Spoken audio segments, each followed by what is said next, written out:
समय था। राधा रोज की तरह कुएं पर पानी भरने के लिए आज भी सबसे पहले पहुंच जाती है। जल्दी आने का चलो, कुछ तो फायदा हुआ। आज मुझे पानी भरने के लिए लंबी लाइन नहीं लगानी पड़ेगी। आज तो मैं सबसे पहले पानी भर कर लाऊंगी और इससे पहले कि कोई और आ जाए कुएं पर पानी भरने, मुझे अपने मटके जल्दी से भर लेने चाहिए।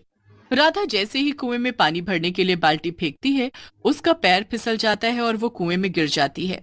बचाओ बचाओ, कोई बचाओ मुझे, मैं इस कुएं में गिर गई हूँ। अरे कोई तो बचाओ, मेरी आवाज किसी को सुनाई दे रही है क्या? अगर मेरी आवाज किसी ने नहीं सुनी तो मैं इस कुएं में डूबकर मर जाऊंगी।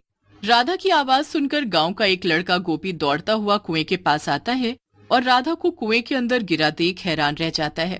तुम घबराओ नहीं, मैं तुम्हें अभी कुएं से बाहर निकालता हूँ।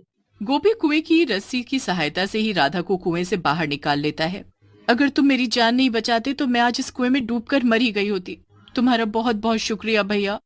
भैया भी बोलती हो और शुक्रिया भी करती हो।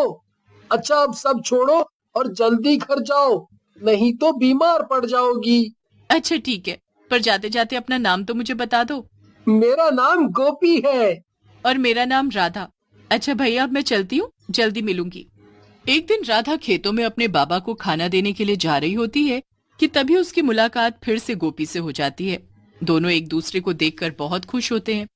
कल भाई दूज है और तुम्हारे सिवा मेरा कोई भाई है नहीं। भैया, क्या मैं कल तुम्हारे साथ भाई दूज मना सकती हूँ? हाँ हाँ, क्यों नहीं। कल हम दोनों साथ में मिलकर भाई दूज का त्योहार मनाएंगे। राधा खुशी के मारे गोपी के सीने से लग जाती है, पर गांव की कुछ महिलाओं की नजर उन दोनों पर पड़ जाती है। हाय राम, देखो तो उस कांता की बेटी को, कैसे किसी अनजान लड़के से चिपकी पड़ी है। मुझे तो कुछ ठीक नहीं लगता। मुझे तो बल्कि ये लग रहा है जैसे इन दोनों के बीच कुछ हो सकता है दोनों एक दूसरे से मोहब्बत करते हो। तभी ये राधा रोज जल्दी उठकर पानी भरने के बहाने से इस लड़के से मिलने आती थी। ये ठीक नहीं हो रहा, ये दोनों तो हमारी बेटियों को भी बिगाड़ देंगे।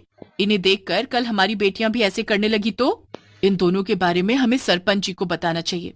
चलो जल्दी चलो। सभी महिलाएं सरपंच को ये बताती हैं कि राधा गांव का माहौल खराब कर रही है और वो गांव के एक लड़के से प्यार करती है और उससे चुपके चुपके मिलने भी जाती है। अगर तुम सब ये सच बोल रहे हो तो मैं पूरे गांव के सामने उन दोनों को दंडित करूंगा। ऐसा दंडित करूंगा कि पूरा का पूरा गांव देखता रह जाएगा। सरपंच अपने नौकरों को बोलकर गोपी और राधा को पकड़कर गांव के सामने लाने को बोलता है। हमें यहाँ ऐसे बंदी बनाकर क्यों लाया गया है, कोई बताएगा जरा? हमें हमें छोड़ो और जाने दो। हमने कोई गुनाह नहीं किया जो तुम लोग हमें ऐसे यहाँ लेकर आए हो। अभी थोड़ी देर में तुम दोनों को सब पता चल जाएगा। तभी राधा के माँ बाबा भी वहाँ रोते हुए आ जाते हैं।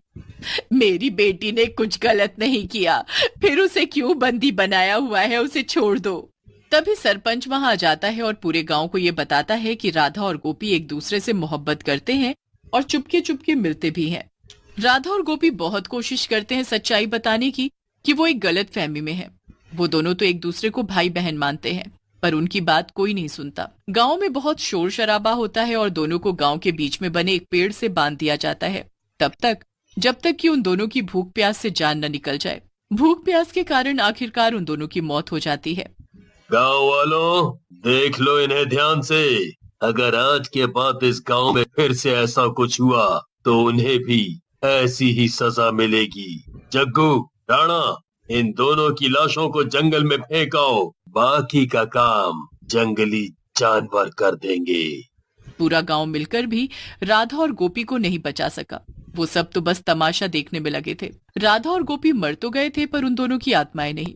जंगल में राधा और गोपी के शरीर से आत्माएं निकलकर बाहर आ जाती हैं और दोनों चुड़ैल और भूत में बदल जाते हैं। भैया भैया, ये क्या